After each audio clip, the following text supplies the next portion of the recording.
안녕하십니까, 이슈이시다 시작하겠습니다. 저희 채널이 시작한 지가 벌써 1년 반 가량 돼가는데요. 방송을 시작했던 때부터 우리는 경고했었습니다. 바이든이 민주당이 미국력 최고치로 올려놓은 트럼프 대통령 대신 백악관을 차지하는 상황이 발생하면 미국이 망할 수밖에 없다고 좌파 우파인 척하면서 대통령 무시하던 사람들한테 분명히 언급했었습니다. 그리고 지금이 2022년 4월 바이든이 백악관에 입성한 지 1년 3개월, 15개월이 됐고 미국의 경제는 말 그대로 나락으로 떨어졌습니다. 안타깝고 암울하고 화가 납니다. 눈에 뻔히 보이는 미래, 아무리 점쟁이나 예언가, 무당 따위가 아니더라도 바이든이 백악관으로 그 난리 끝에 입성하면서 미국의 미래가 너무나도 선명히 보였습니다. 그리고 만에 하나라도 우리의 예상이 틀리고 미국이 더 살기 좋은 나라, 더욱 강력한 국가로 변모한다면 정말 좋겠다라는 생각도 품고 있었습니다. 하지만 곧바로 나라는 삐걱댔고 좌파 거대 IT 기업들의 눈속임 속에서 소위 엘리트고 깨어있다는 민주당 지지자들과 골빈 엘리트들, 좌파에 물든 젊은이, 그리고 생명 소중하다고만 외치는 인간들의 절대적 지지 속에 정권에 대한 비판 자체를 단순한 보수 우파의 농간이라고 가짜뉴스라고 일축했던 바이든 정부는 미국력을 깎아먹고 이제는 그 강력했던 경제를 파탄의 지경으로 몰아넣고 있습니다. 여기 절로 나오는 시츄에이션에 비분관계할 수밖에 없는데요.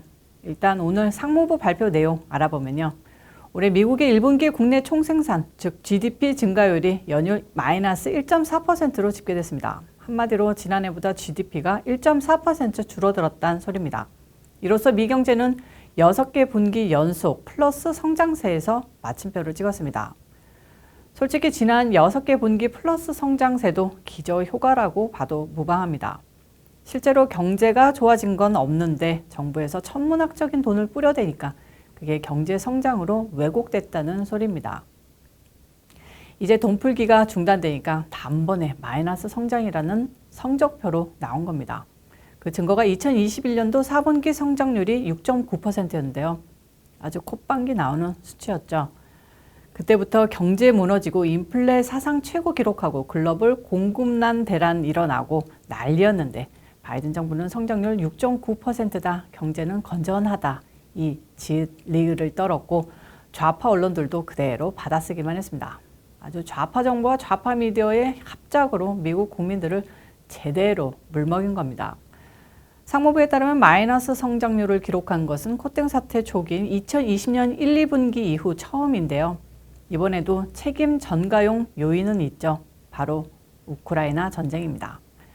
근데 그게 웃긴 게 우크라이나 전쟁에 미국이 참전한 것도 아니고 우크라이나가 경제적 의미를 가진 주요 국가도 아닌데 그 나라 전쟁 났다고 세계 최강 미국 경제가 마이너스로 고꾸라집니까? 아니 러시아 벌 준다고 푸틴 망하라고 온갖 제재 때렸는데 오히려 미국 경제가 자빠지게 합니까? 우크라이나에서 수백만 불 뇌물 먹고 지 아들 수백만 불 연봉 받아 처먹으면서 유착관계 만들어 놓았었기 때문에 우크라이나 가치를 미국민들에게 과대 포장했고 마치 원래부터 부패 천국이었고 민주주의의 무덤이라고 불렸던 우크라이나를 민주주의의 마지막 희망으로 온갖 포장질해서 2달째 저 난리를 피운 건데요. 확실히 말할 건 해야죠. 우크라이나 위기로 미국 경제 망가졌다? 그럼 국민들이 참고 푸틴에 대한 적개감을 키워야 하는 겁니까? 그건 아니죠. 미국이 참전한 것도 아닌데 저런 전쟁 때문에 세계 최강 미국 경제가 박살났다 하면 푸틴의 승리고 바이든의 패배, 당연히 바이든이 책임지고 퇴임해야 하는 거 아닙니까? 이게 올바른 논리 아닙니까? 또 흥분했네요. 조금 아까 말씀드렸던 이번 1분기에는 정부의 천문학적 달러 살포가 감소하면서 국방 부문에서만 지출이 8.5% 감소했습니다. 한국과 다르게 미국의 국방 지출은 군수산업에 종사하는 관계기업들에 대한 하청 수주 비용이 엄청난 비율을 차지하는데요. 이게 그대로 관계기업들의 매출 하락으로 이어집니다. 그동안 천문학적 예산 퍼주기에서 띵가띵가했던 국방부 하청 기업들이 허리띠 졸라 메어야 하는 지경이 됐는데요. 이건 좀 속 시원하긴 합니다. 이런 상황이 보건, 복지, 외교, 교통, 기타 등등 정부 부처 및 기관들에서 동시다발적으로 일어나고 있는데요. 만약에 지난해 인프라 예산 수조 달러 막판에 통과됐더라면 이런 비현실적, 왜곡적 미국 경제 성장은 아마 한동안 지속됐을 수도 있습니다. 그러면 더 세게 망가지는 거겠죠. 여기에다 무역 적자는 결정적으로 분석되는데요. 중국에 대한 무역 제재 거의 다 풀어주고 다 사주면서 무역 적자가 눈덩이처럼 불어나고 있습니다. 이런 상황에서도 일부 좌파 경제 매체와 경제학자들은 아직까지 미국 경제가 경착륙할 것이라고 판단하기에는 이르다라는 멋 같은 전망을 내놓고 있습니다. 이것들은 이번 발표가 역설적으로 미국 경제의 건전성을 증명했답니다. 이 인간들 말에 따르면 기저수요를 측정하는 지표인 국내 구매자 실질 최종 판매는 연율 2.6% 증가해 오히려 작년 4분기 1.7%보다 개선됐고 1분기 소비자 물가가 7.8% 급등하고 연초 오미땡땡이 대유행했음에도 실물 경제 3분의 1을 차지하는 개인 소비 지출은 오히려 0.7% 증가한 것이 그 근거라고 들었는데요. 자, 이 비전문가 아줌마가 짚어준다면요. 개인 소비 지출이 증가한 건 물가가 올라서겠죠.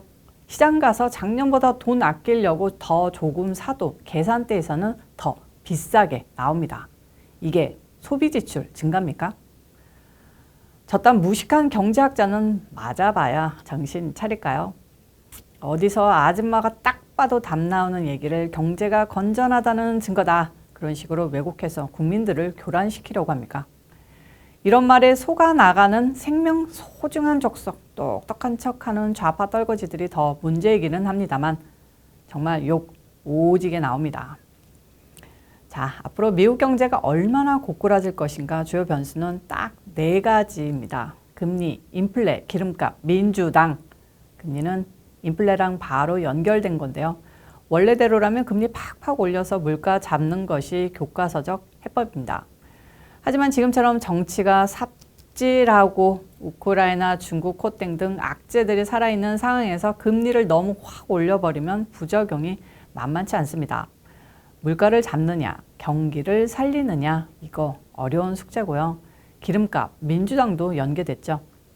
바이든의 뻘짓으로 오페크에 대한 영향력 완전 상실한 미국이 가스값을 잡아내기에는 역부족입니다. 더군다나 미국 내 셰일가스 시추 등이 막힌 상황이 개선될 여지도 안 보이고요. 결국은 민주당을 쫓아내버려야 가스값이 해결되고 그러면 물가 상승률이 줄어들면서 그 상태에서 금리 올리면 인플레 스탑되고 고꾸라지는 미국 경제가 경착륙 아닌 소프트 랜딩으로 파국을 막을 수 있다는 게 제 분석입니다. 어떻습니까?